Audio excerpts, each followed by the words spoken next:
Interview Expert est aujourd'hui du côté de Sangatte. Eh bien oui, le motocross effectivement de Calais reçoit aujourd'hui Monsieur François Vigneron. Bonjour. On peut le dire. Quel honneur effectivement. Ouais, bah je fais le championnat donc en plus c'est mon club. Ouais. Donc, Et puis il ne faut pas oublier que l'année dernière vous étiez champion de France. Vice-champion de France, ouais. Cette année j'ai fait 4e. Je me suis qualifié, mais... Qu'est-ce qui s'est passé? Bah, je suis parti 6e et bon, les 2 premiers étaient intouchables. Voilà.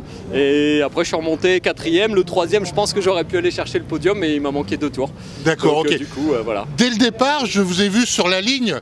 Vous étiez hyper motivé. Vous étiez dans votre bulle.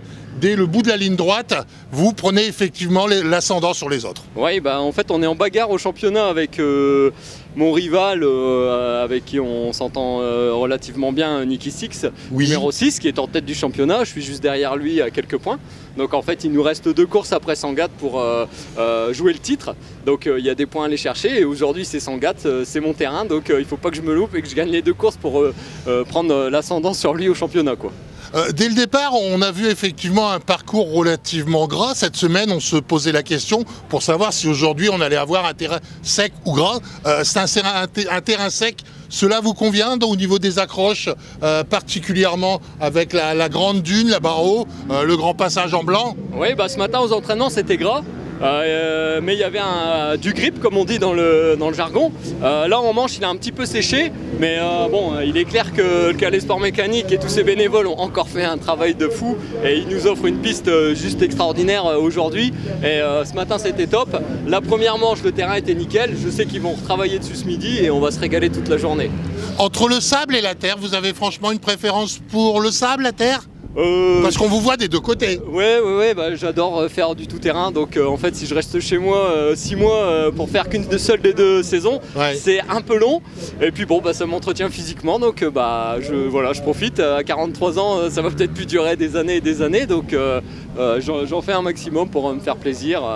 Parmi les différents parcours au niveau régionaux, voire de toute la France, est-ce que vous classeriez facilement le terrain de Sangatte dans les 5 premiers, 3 premiers?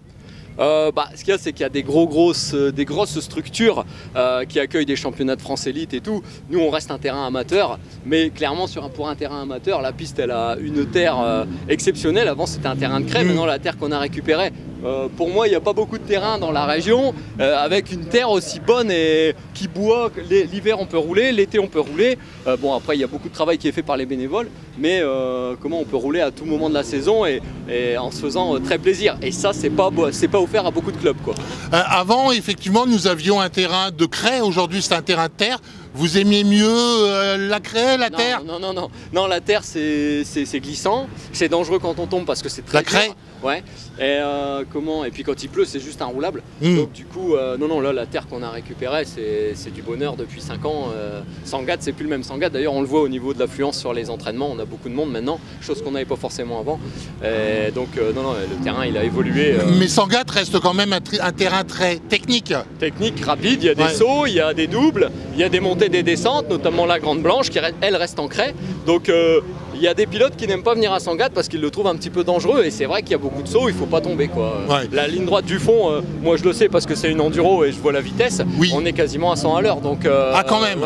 Vous avez un indicateur sur la moto? J'ai un compteur, moi. C'est une enduro en fait. Ça, c'est une 450 XCF enduro. J'ai juste enlevé la plaque phare et enlevé la plaque d'immatriculation. Mais c'est une moto avec laquelle je pourrais éventuellement rouler sur la route si je remets les équipements homologués, quoi. Bon, c'est vrai que vous êtes professionnel effectivement de la moto, puisque effectivement vous tenez une conduite de moto-école. La différence d'une manière générale pour quelqu'un qui voudrait rentrer dans le sigle du motocross, c'est quoi par rapport entre une route et une terre? Déjà, je pense que c'est un sport qu'il ne faut pas commencer trop vieux, entre guillemets, parce qu'il y a beaucoup de pièges au motocross de par l'adhérence, de par les trous qui se forment au fur et à mesure de la journée. Et souvent, les personnes qui commencent tard et qui sont mal accompagnées se blessent, parce que quand on commence tard, malheureusement, on tient physiquement, on est un peu plus vulnérable. Donc bon, c'est un sport qu'il faut commencer tôt, je pense. Alors que la moto de route, bon, personnellement, dans mon auto-école, j'ai beaucoup de personnes qui n'ont plus d'enfants à charge et tout, et qui se disent tiens, je vais faire plaisir avec une moto de route, c'est plus accessible. Motocross, ça reste un sport, et un sport dangereux, un petit peu classé extrême, quoi. Vous avez commencé le motocross à quel âge? Moi, j'ai commencé par le BMX quand j'étais jeune, oui. Et ensuite, je suis venu assez tardivement sur le motocross. J'ai eu ma première moto à 16 ans. Donc quand on voit les jeunes qui évoluent à 8-10 ans, là, bon, il y a déjà une différence, mais bon, il faut y aller doucement et puis on peut progresser. Et surtout, essayer de faire un petit peu de sport à côté, parce que la moto uniquement, c'est pas suffisant. En fait, et justement, au niveau physique, vous faites quoi en dehors, effectivement, de la moto? Bah, j'adore la course à pied, donc je cours beaucoup. Oui. Et puis bah, je fais un petit peu de piscine et j'essaie de rouler au moins une fois par semaine en moto, quoi. La natation, peut-être? Un petit peu de natation, ouais, faire des longues séries de 20-25 minutes.